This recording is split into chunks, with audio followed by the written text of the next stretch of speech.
Allez, allez, plus vite!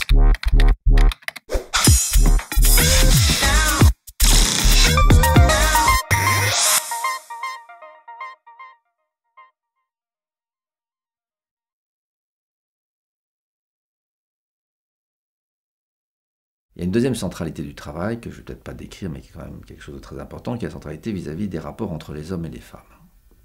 C'est évidemment pas habituel de le penser comme ça, sauf pour certains sociologues qui ont ouvert le champ.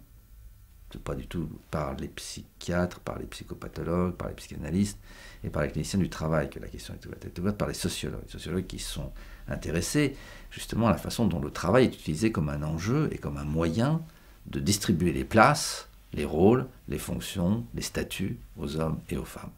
Dans l'espace de travail, dans l'espace de la production, mais aussi dans l'espace privé, y compris autour donc de cet enjeu que constitue le travail domestique, et donc le rapport entre travail de production et travail dit de reproduction, c'est-à-dire le travail à l'intérieur de la famille, et tout ce que représente le travail domestique, le travail d'élevage, entre guillemets, pas seulement des animaux, mais des enfants, ou d'entretien, de maintenance, de tout l'espace domestique. Alors là, il y a des enjeux évidemment majeurs.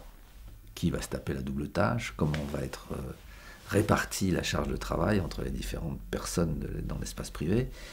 Et on se sert évidemment aussi beaucoup de ce rapport avec l'espace de travail et les exigences, les contraintes qui viennent du travail pour faire chantage sur l'espace domestique. Voilà, donc je pourrais vous montrer par exemple, en reprenant l'exemple tout à l'heure que citais tout à l'heure des femmes d'ingénieurs dans la conduite nucléaire, que pour cette coopération que les femmes apportent au travail des hommes, se manifeste entre autres choses par le fait que toutes ces femmes abandonnent leur travail. Or, ce sont des femmes qui, parmi elles, il y en a qui ont des qualifications très importantes. Une d'entre elles, par exemple, était médecin.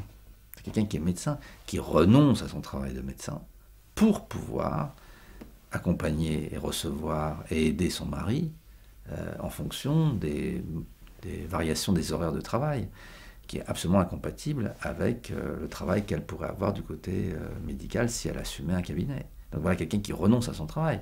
C'est quand même...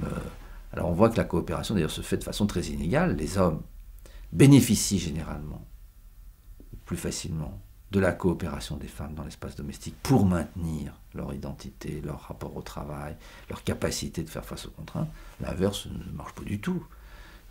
Quand une femme veut faire une carrière, elle ne va pas bénéficier du tout et s'accomplir donc grâce au travail, trouver son plaisir grâce au travail, construire son identité, elle ne va pas du tout trouver de la même façon la coopération des hommes. Voilà. Donc c'est tous ces aspects-là des rapports entre les hommes et les femmes dont on peut montrer qu'au centre se trouve le travail. Toujours. Le travail comme enjeu d'accomplissement de soi, enjeu d'autonomie, enjeu de puissance, d'argent, etc. Et donc c'est redoutable à quel point le travail est important dans la négociation de ces rapports entre les hommes et les femmes. Cela dit, encore une chose, le travail apparaît comme un instrument, pas seulement un enjeu, un instrument de la domination des hommes sur les femmes, mais c'est quand même aussi grâce au travail que les femmes s'émancipent du pouvoir des hommes. Donc c'est un point majeur de la discussion. Les femmes s'émancipent des hommes, du pouvoir et de la domination des hommes, grâce au travail, justement. Et à chaque fois qu'on veut réintroduire,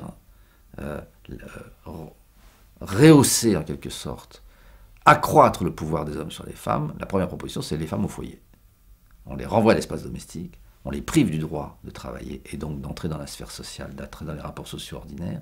Évidemment, elles sont de nouveau sous en quelque sorte, l'arbitraire de l'espace domestique qui s'avère dans bien des pays, comme on sait, notamment dans les pays islamiques actuellement, sous des formes caricaturales, des formes de domination, des formes de soumission aussi qui sont redoutables. Donc le travail, c'est quand même aussi le moyen de l'émancipation. Donc c'est toujours ce double aspect du travail, et il faut rentrer évidemment tout à fait dans le détail des articulations, des chaînons intermédiaires pour comprendre pourquoi dans certains cas ça joue en faveur de l'émancipation et dans certains cas ça joue en faveur de la servitude. Now